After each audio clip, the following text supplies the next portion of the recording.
கண்ணியத்திற்குரிய சகோதரிகளை இப்ப நான் சும்மா பேசிட்டு போகல, நீங்க நாசமா போகணும், நல்லா பாதுகாக்கணும். இப்படி பேசிட்டு உணர்ச்சி வசப்பட்டு பேசிட்டு போகக்குள்ள நான் ஒரு இதுக்கு இப்படி சொல்லிட்டு போறேன், என்ன நடக்கும் சொல்லுங்க. சிலருக்கு பயம் வரும், சிலருக்கு கோபம் வரும். சிலர் நிர்வாகிகள்கிட்ட போய் உடனே இவருக்கு நடவடிக்கை எடுக்கும். என்ன சும்மா நான் சபித்தால் நடக்குமா இல்லையான்றது சொல்ல இல்லாது. இப்ப நான் சபிக்கிறதுக்காக வேண்டி சாபம் நிறைவேறுமா? இல்ல. அப்ப சாதாரணமான ஒருவர் நம்மை சாபம் விட்டால் நமக்கு தாங்க இயலாது. இப்ப பர்சனலா உங்களோட ஒரு டீலிங், எனக்கு நான் ஒரு மௌலவி டீல் பண்ணிட்டு போகும்போது ஒரு பேச்சுவார்த்தையோட கோபம் வந்துட்டு, எனக்கு கோபம் வந்து உங்களை சாபம் விட்டுட்டேன், தாங்கிக்க மாட்டீங்க, உண்மையா தாங்க மாட்டீங்க. அதே போல நீங்க மௌலவி இல்ல, சாதாரணமான ஒரு நிலையில ரெண்டு பேர் பேசிட்டீங்க, ஒருவர் சாபம் விட்டால் மத்தால் தாங்க முடியாது. இப்ப நம்முடைய சாபங்களையே நம்மால் தாங்க முடியாது என்று இருக்கும் போது அல்லாஹ்வுடைய தூதரின் சாபத்தை நம்மால தாங்க முடியுமா சகோதரிகளை?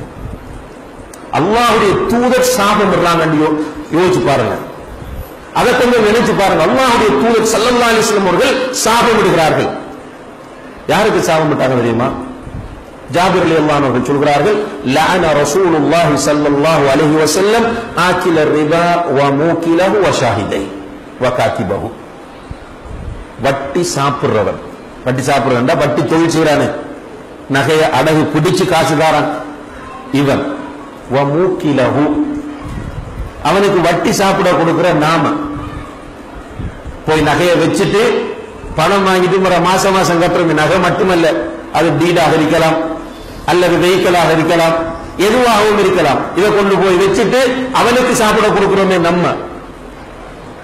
ஷாஹிதைஹி இதுக்கு சாட்சியாக இருக்கிற இரண்டு பேர், காத்திபஹு இந்த மேட்டரை எழுதக்கூடியவர்கள், இவர்கள் அனைவரையும் அல்லாஹ்வுடைய தூதர் ஸல்லல்லாஹு அலைஹி வஸல்லம் அவர்கள் சபித்தார்கள், சாபமிட்டார்கள் என்று ஜாபிர் ரலியல்லாஹு அன்ஹு அவர்கள் சொல்கிறார்கள். ஆனா இது நமக்கு பெரிய ஒரு சின்ன மேட்டரா போயிடுச்சு. இந்த விஷயம் சின்ன ஒரு விஷயமா போயிட்டு இன்றைக்கு எவ்வளவு டென்ஷன் வரும், எவ்வளவு பதட்டம் வரும், எவ்வளவு கவலை வரும் சகோதரிகளே.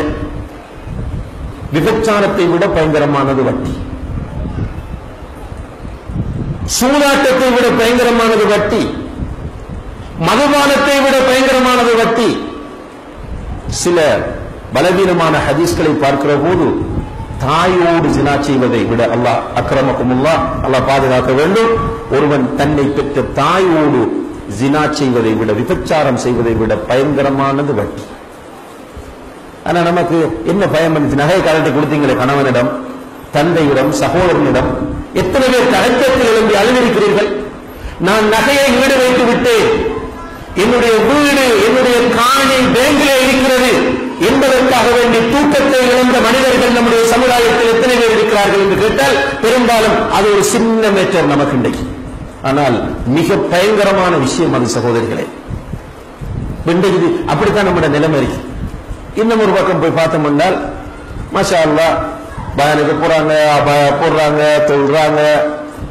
ஆனால் வீட்டில கணவனுக்கு துரோகம் செய்யக்கூடிய பெண்களாக இருக்கிறார்கள். ரசூல் ஸல்லல்லாஹு அலைஹி வஸல்லம் அவர்கள் சொல்கிறார்கள், ஒரு சாலிஹான மனைவி ஒரு மனிதனுக்கு கிடைத்தால் அது அவனுக்கு கிடைத்த மிகப்பெரிய கிஃப்ட் என்று சொல்கிறார்கள்.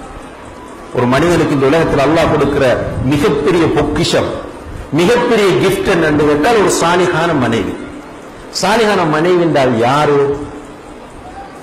என்ன குர்ஆன் ஓதுறவங்க மட்டுமில்ல, தஹஜ்ஜத் தொழுறவங்க மட்டுமில்ல, அல்லது பயானுக்கு போய் வரவங்க மட்டுமில்ல. சாலிஹான மனைவி என்றால் இதா நவர்த்த இலைஹா சர்ரத்க, கணவனாக இருக்கிற நீ உன்னுடைய மனைவியை பார்க்கிற போது அவள் உனக்கு மகிழ்ச்சியை தருவாள். அப்ப மனைவி கணவனை அவன் பார்க்கும் போது மகிழ்ச்சியை கொடுக்க வேண்டும். இப்ப கணவன் மனைவியை பார்க்கும் போது ஒரு மனைவி ரெண்டு வகையில மகிழ்ச்சியை கொடுக்கலாம். ஒன்று தன்னுடைய பார்வையால் மகிழ்ச்சியை கொடுப்பது, கணவன் பார்க்கும்போது அவளும் அன்பாக பார்ப்பது, சிரித்த முகத்தோடு அவனை வரவேற்பது. இன்னும் ஒன்று அவனுடைய தோற்றத்தால். இது மார்க்கம் சகோதரி. நான் பேசுறது சும்மா தத்துவங்கள் அது இல்லை. அல்லாஹ்வுடைய தூதர் சாலிஹான மனைவிக்கு சொல்லுகிற வரை விளக்கணம். நீங்க அப்படி விரும்பினால் அதை பிராக்டிஸ் பண்ணுங்க. கணவன் உங்களை பார்க்கும் போது அவன் மகிழ்ச்சி அடைய வேண்டும். மகிழ்ச்சி அடைவது என்றால் ஒன்று உங்களுடைய முகத்தால் நீங்கள் மகிழ்ச்சியை கொடுக்கலாம், இன்னும் ஒன்று உங்களுடைய தோற்றத்தால் அவனுக்கு மகிழ்ச்சியை கொடுக்கலாம். ஆனா பெண்கள் அப்படி இன்ட்ரெஸ்ட் எடுக்கிறதே இல்லை. திருமணம் முடிச்சு அது ஒரு தனி டாபிக் வரையா பேச வேண்டும். குடும்ப வாழ்க்கையில் ஏற்படுற பிரச்சனைகள் கொஞ்ச நாள் போனதுக்கு பிறகு 2 பேருக்கும் இடையில மிஸ் அண்டர்ஸ்டாண்டிங் ஆரம்பிச்சிடும். அதோட பாத்தீங்கன்னா வீட்டுக்கு வர கணவனை சலாம் சொல்லி சிரித்த முகத்தோடு வரவேற்கிற மனைவிமார் நிறைய குறைவு. வரும்போது சண்டைக்கு கூப்பிடுற மனைவிமார் தான் நிறைய இருக்கிறாங்க. கடுகடுப்பான முகம், டென்ஷனான நிலை, கொஞ்சம் அவர் கறி வாங்க லேட் ஆயிருக்கும், அல்லது கால் பண்ணும்போது ஆன்சர் பண்ணாம விட்டிருப்பார், அல்லது போகும்போது சல்லி தராம போயிருப்பார். இதை வச்சு கணவன் வரும்போது டென்ஷனாக இருக்கிற மனைவிமார்.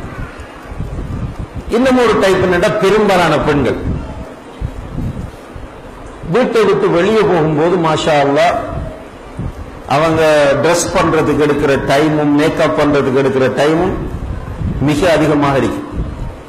வீட்டை விட்டு வெளியே போகும்போது தான் வீட்டில் இருக்கிற அழகான ஆடைகளையும் நகையும் அணிவாங்க. வெளியே போய் வந்தவுடன் நகையெல்லாம் கட்டி கபட்டில் வச்சுருவாங்க. அதுக்கு பிறகு அவங்களுக்கு வீட்டுக்கு ஒரு 3 ட்ரெஸ் இருக்கும் ஃபேட் ஆகி. அதுதான் கம்ஃபர்ட் இல்லை, சும்மா வசதியான உடுப்பு தான் என்று அதைத்தான் போட்டு கணவனுக்கு முன்னாலே இருக்கும் போது அந்த ட்ரெஸ்ஸோட தான் இருப்பாங்க. அப்ப இந்த கணவனுக்கு அந்த பொம்பளை பார்த்தா பிடிக்காது. ஏனென்றா அந்த 3 ட்ரெஸ்ஸும் அப்படியே கண்ணுக்குள்ள படமா இருக்கும். பார்க்கும்போது இவருக்கு மனைவியில ஒரு சந்தோஷம் வாரல்ல. கடைசியில் என்ன நடக்கும்டா, வெளியே போற எல்லா பொம்பளைகளை நல்லா ட்ரெஸ் பண்ணிட்டு போவாங்களே, அதுல நம்மட பொம்பளையில் இப்ப அபாயா ஒவ்வொரு விதவிதமான அபாயாக்கள் அவங்களுக்கு வெளியே போனா இவன் சொந்த மனைவியை பார்க்க மாட்டான், வேற பொம்பளைகளை தான் பார்ப்பான். இது பிராக்டிக்கலா பேசுறது மன்னிச்சு கொள்ளுங்க, இதுதான் நடக்குது இன்றைக்கு சமுதாயத்தில். நீங்க ஒரு உளவியலாளர் சொல்லுகிறார், சகோதரிகளே, ஒரு பெண் தன்னுடைய கணவனுக்கு முன்னால் கடைசி வரைக்கும் ஒவ்வொரு நாளும் ஒரு புது மனைவியாக தோன்ற வேண்டும். உங்களுக்கு நிறைய ட்ரெஸ் இருக்கும்,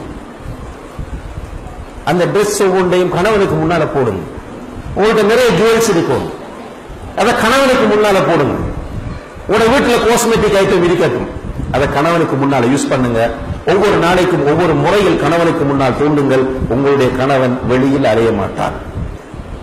ஆனா நீங்க வீட்டில அலங்கோலமாகவும், வீட்டில் எந்த நேரமும் ஒரு மோசமான பெண் வெளியே போகலாம் பெர்ஃபியூம் யூஸ் பண்ணக்கூடாது, நறுமணங்கள் யூஸ் பண்ற வெளியே போகலாம் ஹராம். வீட்டில கணவனுக்கு முன்னால ஹலால் தாராளமாக பயன்படுத்தலாம், அதெல்லாம் கிடையாது. ஒரு ப்ரோக்ராம் செய்யறதுக்கு லேடிஸ் ப்ரோக்ராம் செய்ய போற ஒரு டாக்டர் சொன்னார், மௌலவி கட்டாயம் இந்த பெண்கள் அந்த அபாயா போட்டு வரும்போது ட்ரெஸ்ஸை மாத்திட்டு அபாயா போட்டு வர சொல்லுங்க. ஏன்னு கேட்டேன், கிச்சன்ல நின்ற மாதிரி அப்படியே வராங்க, இந்த செக் பண்ணும்போது வெங்காய வாட தாங்க முடியல என்று அவர் சொல்லி அனுப்புறார். இதெல்லாம் அவங்க அனுபவிக்கக்கூடிய விஷயங்கள். எல்லாரும் அப்படி இல்லை, நான் ஆரம்பத்தில் திரும்ப திரும்ப சொல்லிட்டு வரேன். என்ன, சில நேரம் நான் சொல்லக்கூடிய விஷயங்கள் இந்த விதிவிலக்கு அடைந்த பெண்கள் கோவித்துக் கொள்ளக்கூடாது என்பதற்காக வேண்டி. ஆனா மற்றவங்களுக்கு தெரியும், அளவோடு இருக்கிறார்கள் போட்டுக் கொள்வாங்க. நம்ம அப்படித்தான் இருக்கிறோம் என்று புரிகிறார்கள், மாற்றிக்கொள்ள முயற்சி செய்யுங்கள். இப்ப கணவன் பார்க்கும்போது அந்த கணவனை நீங்கள் மகிழ்விக்க வேண்டும். இது முதல் விஷயம். இதா நவர்த்த இலேஹா சர்வத்க. இரண்டாவது, வைதா அமரத்ஹா அதாத்க, வைதா அமர்த்தஹா அதாத்க. நீ அந்த பெண்ணுக்கு கட்டளையிட்டால் அவள் உனக்கு கட்டுப்படுவாள். கணவன் மனைவிக்கு நல்ல விஷயங்களை ஏவும் போது அந்த மனைவி சாலிஹான பெண்ணாக இருந்தால் கணவனுக்கு ஆட்டோமேட்டிக்காக கட்டுப்படுவாள். கட்டுப்பட உங்களுடைய உள்ளம் மறுக்கிறது என்றால் நல்ல விஷயத்துல. ஆனா அன்றைக்கு ஆப்போசிட். சில இடங்கள்ல பார்ப்போம், மாஷா அல்லாஹ் திருமணம் முடிக்கிறதுக்கு வரைக்கும் அந்த புள்ள என்ன செய்யும் என்றால் நல்ல அழகான ட்ரெஸ் பண்ணும். இந்த அபாயாவை பார்த்தா நல்ல இஸ்லாம் சொல்லக்கூடிய அபாயா, தன்னை பூரணமா மறைச்சு கொள்ளும். தலையை பாதையில போகும்போது தலையை குடிஞ்சிட்டு போகும். இப்படி இருக்கிற பெண் திடீரென திருமணம் முடிச்சு கொஞ்ச நாளையில பார்த்தால் அபாயெல்லாம் தூக்கி எறிஞ்சு போட்டு ஒரு வெஸ்டர்ன் ட்ரெஸ்ல தெரியும். என்னன்னா கணவன் தலையை துறக்க சொன்னா, சில பொம்பளை தியேட்டருக்கும் போவாங்க கணவன் கூப்பிட்டாருங்க. அதுக்கு கட்டுப்படக்கூடாது. நீங்க போடுற அபாயாவை கலட்ட சொல்லுகிற கணவன் உங்களுக்கு வேண்டாம். உங்களை தியேட்டருக்கு அழைக்கிற கணவனும் உங்களுக்கு அதில் அவரை கட்டுப்படும். மார்க்க விஷயத்துல உங்களை அவர் பெற்றோருடைய வீட்டுக்கு கூப்பிடுறார், கட்டுப்படணும். உங்களுடைய உறவினர்களுடைய வீட்டுக்கு போக சொல்றார், கட்டுப்படணும். பயானுக்கு போக சொல்றார், கட்டுப்படணும். உங்களுடைய டிரெஸ் ஸ்டைல மாற்றி அல்லாஹ்வுக்கு பொருத்தமான முறையில் டிரெஸ் பண்ண சொல்றார், கட்டுப்படணும். அந்நிய ஆண்களுக்கு முன்னால் நீ இப்படி வரக்கூடாது என்று சொல்கிறார், கட்டுப்படணும். அந்நிய ஆண்களோடு நீ போன்ல தொடர்பு கொள்ள கூடாதுன்னு சொன்னார், கட்டுப்படணும். சாலிஹான பெண்ணாக இருந்தால் கணவனுக்கு கட்டுப்படுவாள். ரசூலுல்லாஹி அலைஹி வஸல்லம் சொல்றாங்க.